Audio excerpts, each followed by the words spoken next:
In the aftermath of the health care votes, the Democrats' latest tactic is to blame Republicans for stoking the anger of Americans. Now, the Democrats may not have noticed, but it's not the Republicans making people angry. It is the out-of-control spending and the unprecedented growth of government engineered by this administration that has enraged so many Americans and that sparked the Tea Party movement in the first place.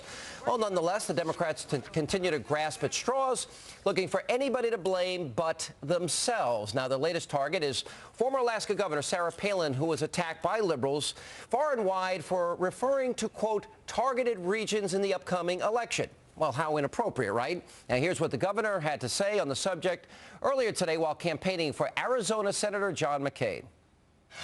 We know violence isn't the answer. When we take up our arms, we're talking about our vote. We're talking about being involved in a contested primary like this and picking the right candidate, too, John McCain. We thank you for that. But this BS coming from the lamestream media lately about us inciting violence. Don't let the conversation be diverted. Don't let a distraction like that get you off track. Keep fighting hard for these candidates who are all about the common sense conservative solutions that we need. All right, now, meanwhile, Tea Party leaders have entirely disavowed everything the Democrats have accused them of. Now, organizers of the Florida Tea Parties issued an open letter declaring that they, quote, stand in stark opposition to any person using derogatory characterizations, threats of violence, or disparaging terms towards members of Congress or the president. A coalition of Colorado groups had a similar message saying, quote, Tea Party and similar groups all across Colorado are saddened tonight to hear of threats made upon Democratic lawmakers in response to the passing of their recent health insurance reform legislation. Now, those sentiments were echoed by Tea Party groups all around the country. So will the Democrats, in their latest attempt to distract you, the American voter, from their disastrous health care legislation, will it be successful? Joining me now with analysis from the Fox Business Network, Charles Gasparino, and from Project 21, Fox News contributor Deneen Borelli is with us. This is a total distraction. Will it be successful? They probably wish it would be successful, but they need to look themselves in the mirror, the liberal Democrats, because thanks to them, they are the ones who have really propelled the emotional state of the American people. They've rammed all kinds of things down our throat. Health care. Next up is probably cap and trade, which is going to be a job killer. So clearly the American, we're getting rolled. Plain and simple. Well, you know, we're tired of it. You ask if it's successful. I think it's becoming successful, unfortunately. And, you know, when Sarah Palin has You think the effort is successful? Yeah, I mean, yeah, but look what she's doing. She's defending herself. I mean, right now we should be, I mean, the Tea Partiers and the debate should be on the massive costs associated with health care, the ridiculous numbers that the White House produced, the absurd, things that came out of the CBO report. Instead, we're talking about, you know, stuff that, you know, so do you get death threats? All the time. I get them. I cover Wall Street and I get them. Oh, try being a black female conservative. Well, yes, I agree. All right, but this is the thing. All of us have gotten them. And Eric Cantor had a bullet fired through his campaign office. And he said, I'm not going to dignify this. This is what law enforcement is for. Everybody wants and supports the safety and security of our elected officials, whoever they are. But Governor Palin, I think she's right to take it on because she's saying, don't be distracted. Don't fall for their tactic and their trick here. And the mainstream media would love to stereotype the Tea Partiers as crazy. And as we all know, both sides have their loons, right? How about Bill Ayers?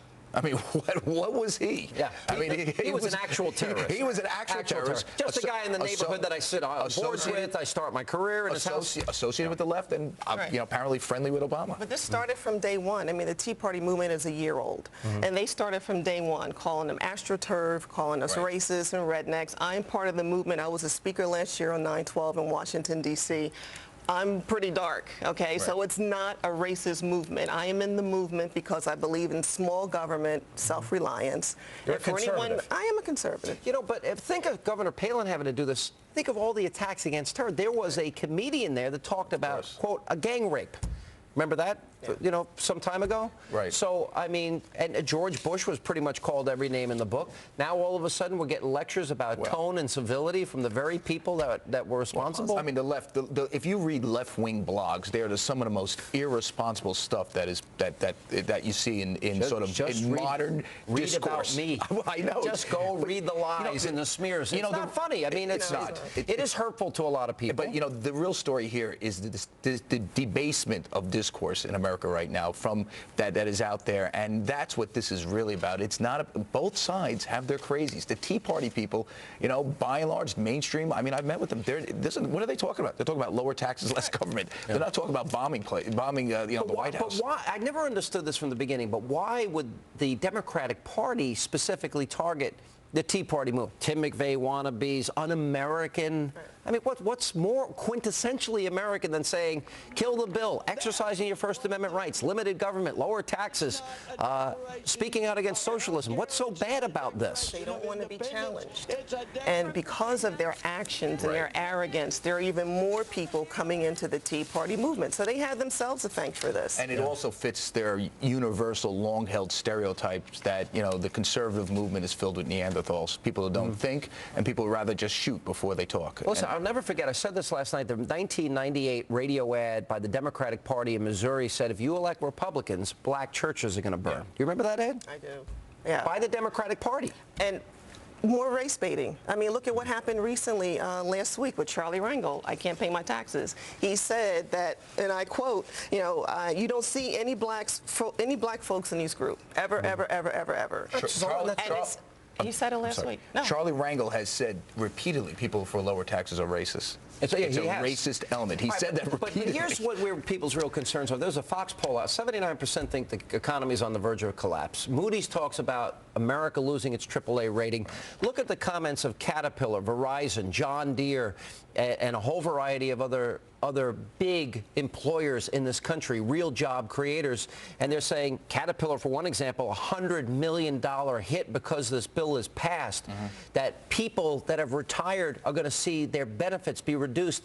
The exact opposite of what the president promised if we passed health care. And where are the other corporations coming out on this? They're not the only ones. I don't trust these corporations because a lot of this is crony capitalism. But I will tell you this: for them to actually say that, what do you mean by crony capitalism? It's 3 times worse. If they're saying it, it's 3 times worse because all these companies rely on the White House and the administration for largesse. If they're saying this, it's got to be much worse. Did you see AT&T expects Obamacare to cost $1 billion? $1 billion. I bet you it's $2 billion. Why didn't we hear this before the debate?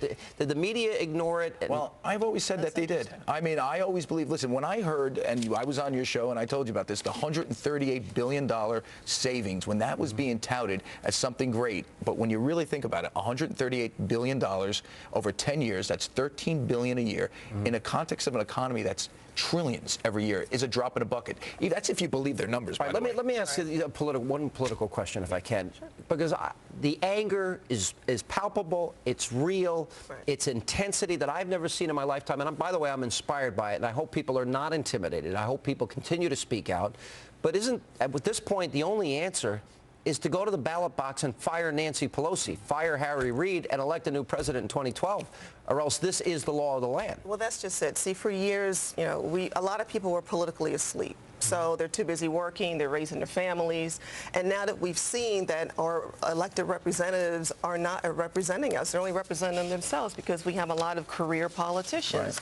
So people have got to go to the polls and make the choices. And what's scary about the situation we're in right now is that I believe people feel helpless. I mean, think about what they were going to do. They pushed us through reconciliation. They did not listen to the fact that 55% of the American public was against it. That's a lot. And by the way, 10% more, you know, were unsure, and they rammed this through when large majorities of the American public were against it, and I think that's part of the anger. All right, guys, good to see you tonight. Thank you for being with us. We have a lot more on this as we continue. A lot more Hannity